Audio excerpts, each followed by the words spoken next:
One of the biggest days for West Coast is their West Coast Eagles Derby lunch. I'm here checking out the action. Come on through.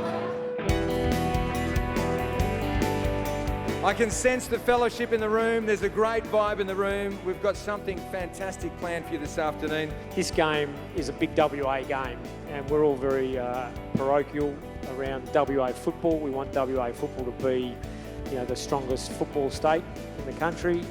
So the game is very important for us. A little whisper came out of the AFL that you were in fact the one that started this whole pinching saga.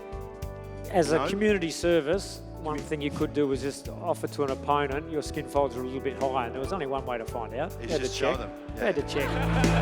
Now, has Bunga got any weird or wonderful habits that you can elaborate on for everyone here? He's got plenty of weird habits, South Australian, so we do a fine session as often as we possibly can and just try and really bag players when they first get to the football club. Obviously, if you get stitches, you get fined. If you dye your hair, miss games of footy. So Sharrett's actually given up half his year's salary at the minute.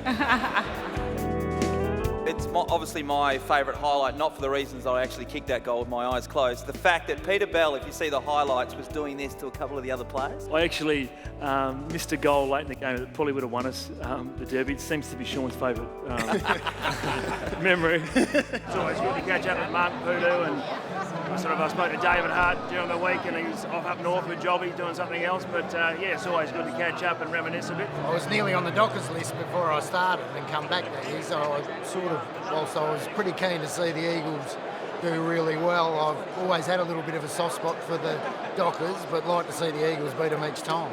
I don't think it's just another game. I was involved in the early days, East Fremantle, South Fremantle derbies, and there's terrific rivalry in those, and I think it's the same in the AFL system now. So, with Jacob, it's always just good to see him out there and doing his best. So hopefully we've given you a little bit of an insight as to what goes on at the West Coast Eagles Derby lunch. It's been a great day, and hopefully we'll see you next year.